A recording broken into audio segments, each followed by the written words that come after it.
he wanted to make sure that this was as incendiary as possible. Piers Morgan had done a phenomenal job as a journalist. He was building the relationship with Ronaldo over many years. He landed that interview because Cristiano Ronaldo knew what Morgan would do, what he wanted him to do. This is Let Me Be Clear, the podcast about what to say and how to say it. In this episode, we look into the world of sports, a second attempt announcing retirement from an NFL legend, and a shock sit-down interview from one of football's most famous names. Henry, thanks for coming on the podcast. Thanks for having me. For those who aren't familiar with the world of sports comms, just describe what the role of a modern sports comms agency looks like. What do you do? It's changed a lot since we formed the business in 2002, which is 20 years ago, because the whole comms industry around sport has grown and matured, developed infinitely.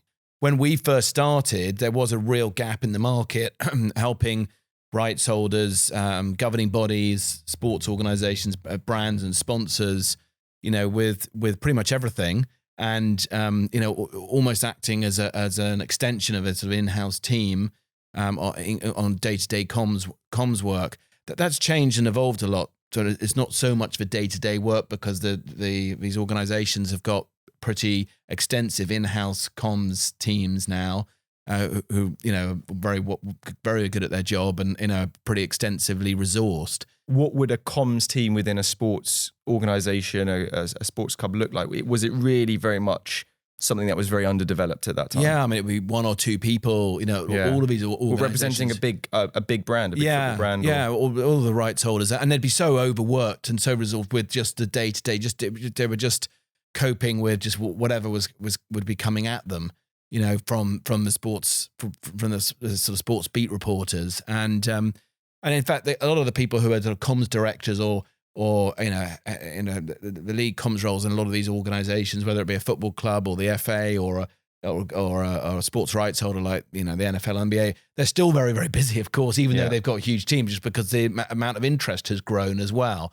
But the difference is now they have a much bigger team of people. It's much better organized. And also I think the CEOs and the boards of these businesses understand the importance of getting this right. Yeah, that is pretty impressive. So let's have a look at your clips then. Just give us a quick overview of the clip you wanted to talk about. Just who is it? What's the context of it? Just a brief summary for everyone. Yeah. Well, I chose this one probably just because it's just happened. I don't know when this podcast is out or when people are listening to it, but it's big news as well, right? But this is February. This is the week of the Super Bowl. Last week, Tom Brady announced his retirement for the second time, and it just particularly stood out for me because obviously it's one of the world's greatest ever sportsmen and one of the sort of most followed athletes in the world. Not at the level of some of the footballers, but he's right up there. And obviously there was he retired for the first time 12 months ago in February 2022, and then unretired shortly afterwards. And there was quite a kerfuffle about that because also when he announced his retirement in February 22, he didn't, he did it sort of via sort of a written note which he posted on social channels, but he thanked quite a few people, but he didn't really thank the Patriots fans and where he'd really... Right, so there was a bit of fallout from it. There was, because he'd then gone on to play for the Bucks, but the Patriots is where he'd had his greatest success, and so there was quite a kerfuffle about all of that. But the good thing is, bizarrely, he got a second bite of the cherry, which is what he did here. He did a second bite of cherry. So then I picked it because it was actually a brilliant piece of communication in 53 seconds or something. Well, in fact, before we continue the conversation, let's have a look at the clip now. And if you're listening as a podcast, I should say, you can watch all of the clips in your own time, obviously on YouTube or whatever, but also on the Captured World website. If you just go capturedworld.co.uk/Let Me Be Clear. But let's have a listen to the clip. Good morning, guys. I'll get to the point right away. I'm retiring for good. I know the process was a pretty big deal last time, so when I woke up this morning, I figured I'd just press record and let you guys know first. So I won't be long-winded. I think you only get one super emotional retirement essay, and I used mine up last year. So really thank you guys so much, to every single one of you for supporting me, my family, my friends, my teammates, my competitors. I could go on forever. There's too many. Thank you guys for allowing me to live my absolute dream. I wouldn't change a thing. Love you all. So one of the things I want to talk about is the fact that he's decided to do this not as a press conference, not via the media at all, but just do it straight to fans. So, and from the sounds of it, the last time he did it as well, he also did it straight to fans via a note. Is that a format that increasingly sports people are doing? They're bypassing media as a way of communicating with the people who are supporting them. Yeah, I mean, they don't need to do press conferences or go to third-party media anymore, because over the past decade, these people have been the most followed people on the planet. There's no bigger media channel than their own Instagram page or Twitter feed. So they've very quickly realized they don't need to. In the old days, you would have to sort of do a press conference in order to get your message out. And then obviously it gets filtered and edited by third parties. But now, they can do this. And these people are very savvy about it. He worked with a production company on a lot of social media content he's produced for his own channels over the past few years. So despite the fact that looks as if it's, filmed just, I'm just going to take out my phone on this beach and film this because I'm feeling the moment. You reckon this would have been a planned production, essentially? Not reckon. It's definitely going to be. Yeah, because obviously bit by bit he's been planning and working towards what he does post retirement, and he's posted some phenomenal clips over the past few years of some of it looks like to be photoshopped and edited, with trick shots and things, a bit like the Dude Perfect type content, and. But he's launched his own brand, which has got a fitness and health brand and protein shakes and lifestyle pieces, and so he's really over the past couple of years been building his own kind of branded empire, and he knows his own channels are vital to to fueling that, and so for him just being able to talk directly via his own channels is the way to go. And why do you think when he was sat around with his team, his media team, his production company, did they decide to do it now? Or a week ago, was it? So February, late January 2023? Well, he did it. I think he did it because,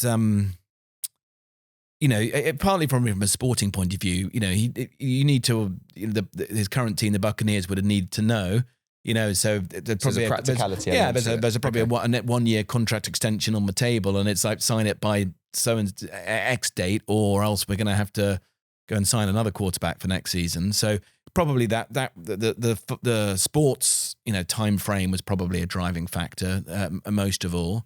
But also he probably did it then because this week is Super Bowl week, so it's it's incredibly catching the media. Yeah, so it was like there's a little window where the week, but there's a couple of days. So he did it in that midweek. He posted it on the Wednesday midweek. So the all of the coverage around the playoffs has finished, and he deliberately posted it on probably the quietest sort of news day from a American football media point of view. To make sure he.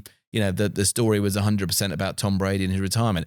I felt at the time it might be because he was going to then straight away take up his role for Fox as an analyst, because they've got the exclusive rights to the Super Bowl this year.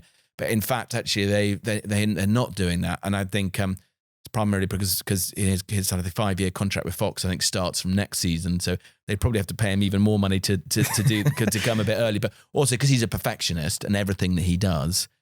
I think he probably doesn't feel he's quite ready to do the punditry role yet. He's clearly going to train and practice on it, and maybe going straight into being, because again, you're under the microscope, and I'm sure Tom Brady, he'll want to be the best pundit there ever has been, and so he probably wants to prepare properly for that rather than just going straight into the Super Bowl. But I think he did it then because it was, like I say, a footballing time frame, but also. He wanted to make the biggest impact he could because, that's what he was the media space, aiming to. It doesn't look like he was doing that. And again, the tone of it was so, I think just, it makes you like him when you watch that, doesn't it? Yeah, he said that was the thing that, the key thing that I noticed was in the messaging of it, the way it had been either written or off the cuff. But I think, as you're right, there clearly had been some prep around what he was saying. It almost was a bit self-deprecating in the sense of, he says, I know the process was pretty big last time. You only get one chance at a big emotional farewell, and I used it up. There's a self-awareness of, I know I've done this all before. I know this is. Yeah. I'm not going to try and do. He said that, but then chokes up. So, and I think he's worked on it because he isn't the most likable character.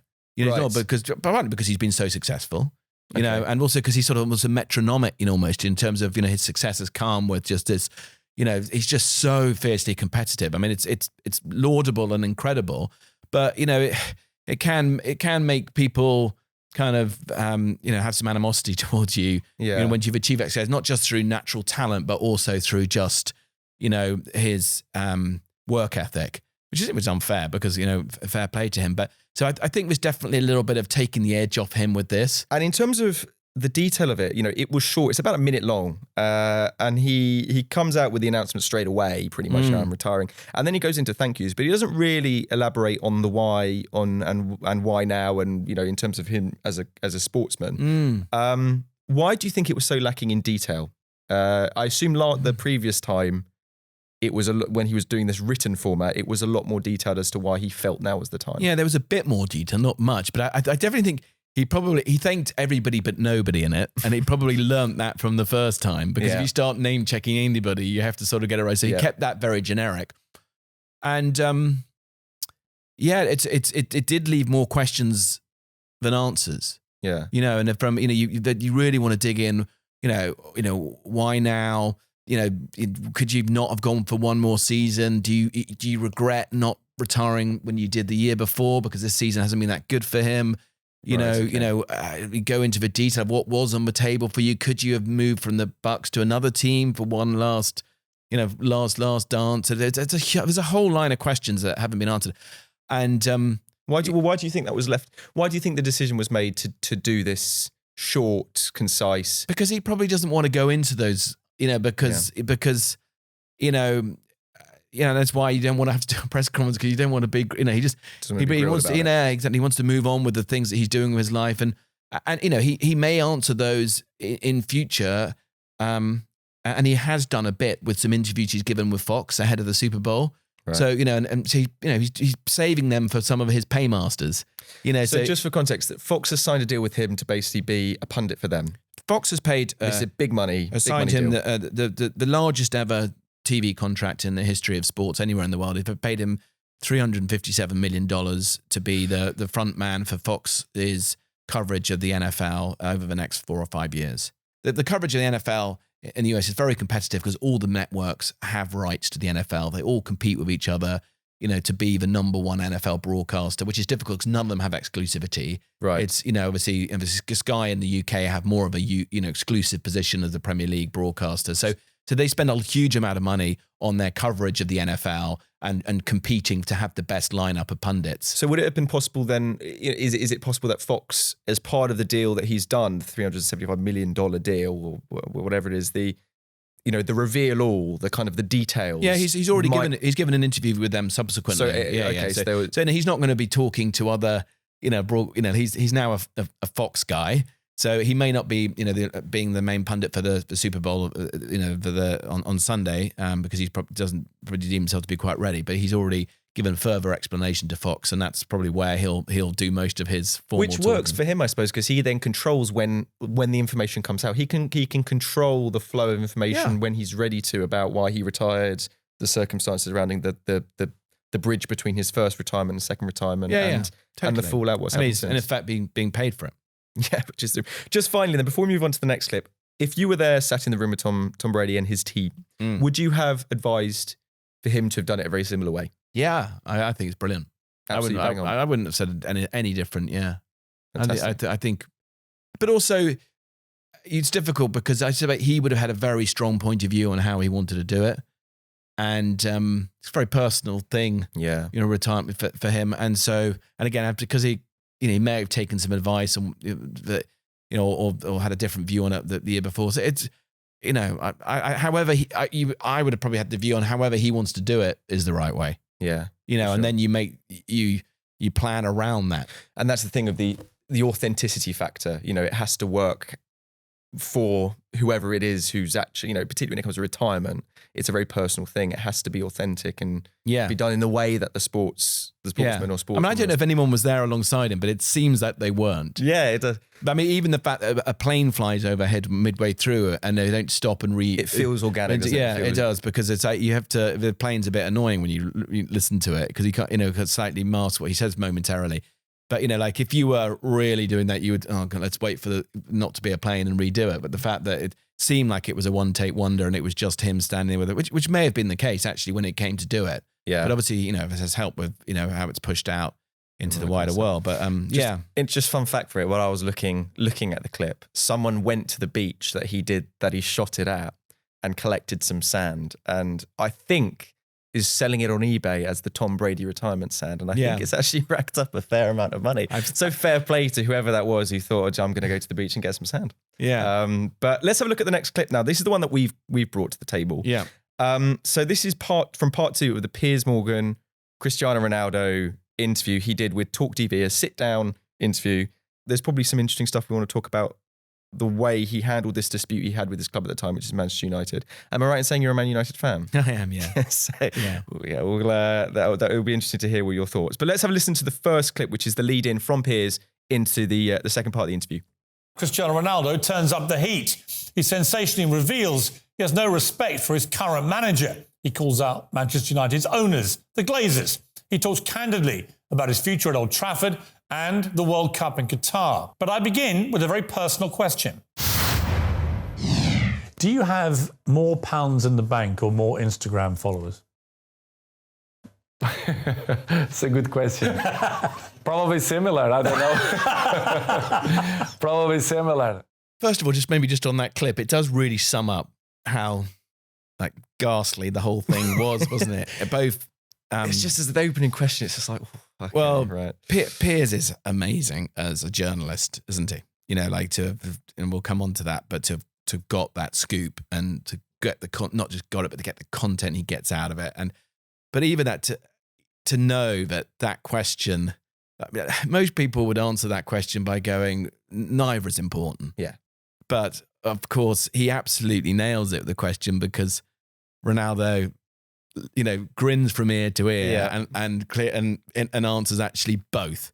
And it's like straight away you go, the fact that he cares so much about being the world's most followed man, is probably why he is, because he really cares about it. But the fact that also, even though he's got more money than he'll ever need, it's still really important to him, the financial side of things. And clearly the decision to go to Saudi Arabia, was driven by the commercial offer on the table. So he says in the interview that he likes Piers Morgan. So it's almost like a personal thing, his reason to do the interview with Piers. It's a profession, isn't it? He likes him because Piers is a convenient outlet for him. And for him to be able to, and in this instance, he's deliberately doing an interview in order to be in breach of contract so that, he can have his contract terminated to enable him to negotiate a new, far more lucrative one. As quickly as possible. But now he could have just done this via conversation, been absolutely definitive to Manchester United and said, I want to leave, I want to go anywhere else where I want you to terminate my contract. But under the contract, they wouldn't have done that. They would have wanted a transfer fee for him. They would have been more of a rank. It would have complicated matters. He just wants to be clear to go. But to do that with a third-party media outlet as opposed to on his own channels, enabled him to be able to say, I just was answering questions that were given to me. And it makes a lot more sense that the fact the decision was made to go for TalkTV and then Piers Morgan Uncensored, because it's a very combative style of interview. It's the type of interview which Piers Morgan is going to throw questions in a way that he's going to want to, if he can, ramp up the tension where there is known and reported relationship problems, which is of course with the manager at the time, and we'll have a look at that clip in just a second. But in terms of the media planning of it, it makes a lot of sense why Piers Morgan would be a good interviewer for an interview if you're wanting to essentially create headlines and get yourself out of a contract. Yeah, and not just the interview itself, but the way it was going to be, spun and promoted across the channel, so it would have that desired effect. I mean, you've got to consider a similar process in his head. Perhaps if you most recently there's been a lot of analysis of the Diana interview with Martin Bashir, all those years ago, and the decision, if you watch the Netflix series, the decision to for her to do that, but to do it with the BBC. And, his pitch then was that BBC had the authority for Diana to choose to do it with BBC, not just BBC, but with Panorama, gave it a lot more credibility. And, similarly, Ronaldo could have gone, well, if I'm going to do this, I want to do this with something a bit more, officially. He could have gone to a BBC, but he wanted to make sure that this was as incendiary as possible, with a bit more bites. And then also, Cristiano, this is why Piers Morgan had done a phenomenal job as a journalist. He's building the relationship with Ronaldo over many years. So they know that he got that interview, he landed that interview because Cristiano Ronaldo knew what Morgan would do, what he wanted him to do. And sports people, when it comes to interviews, when it comes to putting out news, to what extent is it that balance between I want to do it with this journalist because over the years I feel I have a good personal relationship with them, or is it my media team advise me that we're better off going to this station or this outlet or this journalist? How much does the sports person? I think when they're up and coming, there's going to be more advice because they may not have those relationships. So you're beholden more to the advice you're being given, and the relationships that are being introduced to you, and also you don't really know any different if you're an England footballer then on duty with England. The FA's media team organise the interviews or the things that happen, or obviously your agent's involved as well, and your team. But but personal relationships does still hold a lot of currency, particularly when you become more experienced. Once you become more experienced, of course, once you know what's going on, and people like Ronaldo and Tom Brady at that point, they know what they're doing themselves. They've been around a long time. Yes, they have commercial team advisors and whatever, but they do what they want to do, and they know. So I don't. Cristiano Ronaldo does work with a sports PR company, Caroline McAteer, but whether Caroline advised him to do that or whether she just helped to spin it and promote it, I think it's the latter. You'd have to ask her specifically about that, because I think it's more like he's doing this and he makes it happen. But then it's like, by the way, I'm doing this, so you might want to just help with what we're trying to achieve here. And he does that because, over the years, like Piers has directly built that relationship with Cristiano. And it's not the first time he's done an interview with him, so it's, this is a second or third interview he's had with him. So, that relationship is very strong. Let's just have a look at a second clip from this interview, which is specifically, you saw in the Piers Morgan talk up, the introduction there, the top line of it was about the relationship with the manager and Cristiano Ronaldo. And this is the key bit of the interview. So let's just have a look. The empathy with the coach is not good. I'm honest. You don't have a good relationship with him?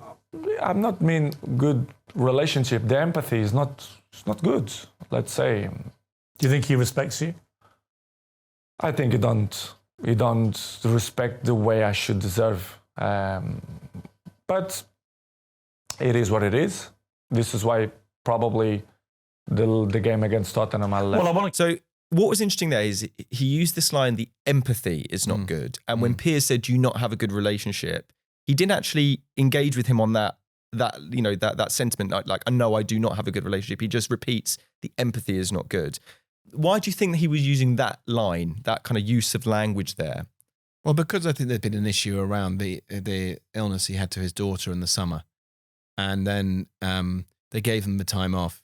But then, he probably felt that he wasn't straight back into the team because he hadn't done the full pre-season or something. And I think he probably felt that he was alluding to the fact there wasn't enough empathy around that situation. I think probably also because, the empathy, the fact that, and the respect point was the fact that he is, the greatest goal scorer of all time.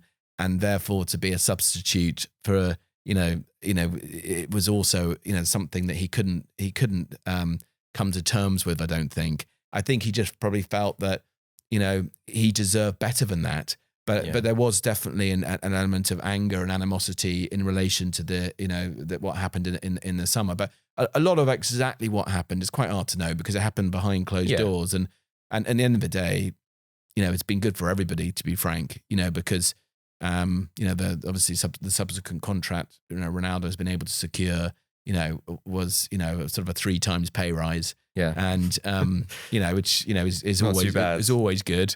No matter how big your bank balance. But in terms of sports people, when they go to clubs, when they're working with managers, is there it might be written, it might not, but is there a code which is you don't comment negatively on other members of the team or managers? Yeah, well, is it an unsaid rule, or is it actually something that there are would be terms in a contract around not defaming or derogatory public comments in relation to the club, its owners, and what have you. So he's clearly in breach of contract, but regardless of what's in a contract or not, there is an unwritten rule. You never criticize, publicly, the gaffer, and he is born up by Sir Alex Ferguson, and is famous for selling anybody who deemed to even bring his name into it. Famously, Jaap Stam, when he was the best defender, in world football at the time, said some derogatory remarks around Ferguson or around the way he was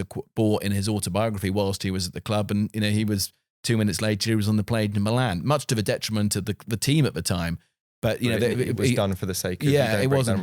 Yeah, exactly. And I don't think he breached a contract then. It just was like Ronaldo's doing that purposefully, to make a point and knowing that is high because of that reason. It's going to be the top line, or it's going to be the thing that is Piers Morgan's going to latch onto. That is going to be what he's going to say first as the list. Watch this interview because that's going to be the headlines that come out of it. Yeah, that and criticising the owners, which it was a part that was good again for the United fan base, and might have been one of the number of things that have subsequently led to the Glazers, formally putting the club up for sale. So there are lots of positives that came out of this, and if that did contribute towards that, then it could be one of the best things that's happened to the club. But he's also doing that on purpose because just to make sure that that termination of the contract that he was after was going to follow. Which again, obviously the club actually, to their credit, acted very, very quickly afterwards and were definitive. Yeah. And back to the point that it was a difficult situation, but they handled it very well and they moved on. And there's nothing more to be said about it. It's that he has to go, and we've just got to move forwards. Yeah. And so it's sort of it was a huge success for Piers Morgan. It was a win-win. It was a short-term headache for Man United, but fundamentally it was an issue that needed to be resolved. Yeah. And what Ronaldo did was force the hand. Correct. Yeah. Whereas if the deal hadn't happened in the January transfer window now, we'd still be dealing with every game. With Ronaldo would be sitting sulking on the bench probably. And probably causing more media headlines, causing more headaches and more time. Yeah. So actually the big sudden shock factor of that interview, as you said, resolved an issue. It's probably didn't need to be quite as, gory as that, and as negative. It could have been dealt with differently, but regardless, it was, and it was very awkward and not good for the Man United brand for a week. But subsequently, everyone moves on pretty quickly, don't they? Yeah. And he's on a new journey and an agenda in Saudi Arabia, and actually strengthened the hand of the manager at Manchester United, and they move forwards. I'm sure. It's raised the bar, of giving us an interview to, Football Focus. And in the US, just very quickly before we finish up, in the US, am I right in thinking that sports people have a lot more free reign over what they say and how they talk to the media? Yeah. The UK is a little bit more. Yeah, I mean, there's more understanding around what you don't and do say. Yeah, I mean, you would if Tom Brady had ever publicly criticised Bill Belichick, he wouldn't have been a Patriot for much longer. So that doesn't change. But yeah, in the US, there's a lot more open access to the changing rooms or the locker rooms. Oh right, and in and around game time, there is more access. The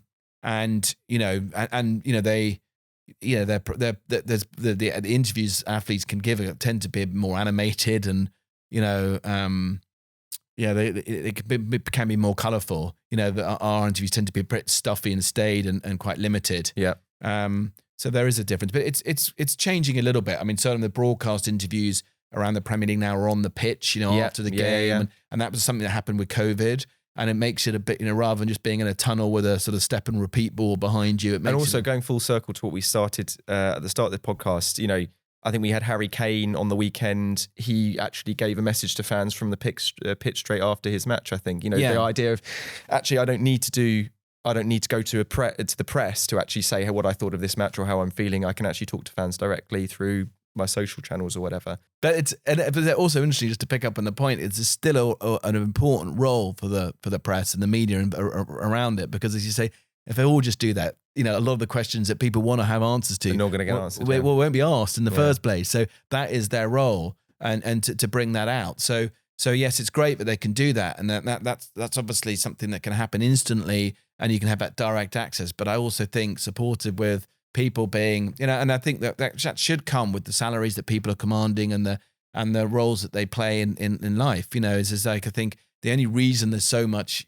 money in the game, in the sport, is because of the extent of the media coverage and the level of interest. So, but you can't sort of have one without the other. Really interesting. Just before you go, what would be from everything we've chatted about, there's a lot of nuggets in there, but what would be the key tip from your industry, from the sports industry, you would give to someone who's about to, a sportsman who's about, or sports person who's about to go and face the media? What would be the key thing you would say?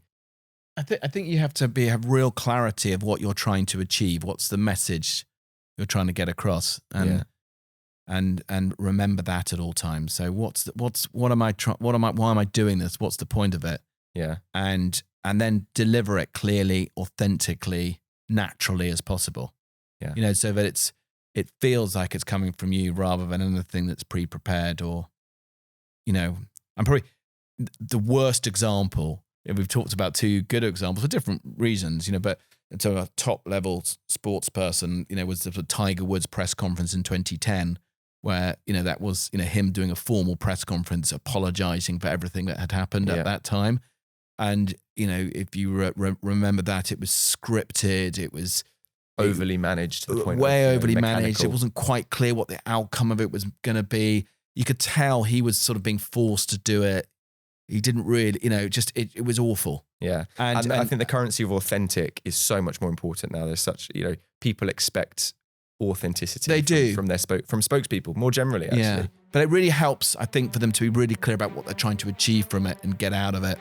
Yeah. And then that gives you the focus to make a point with as much clarity as possible.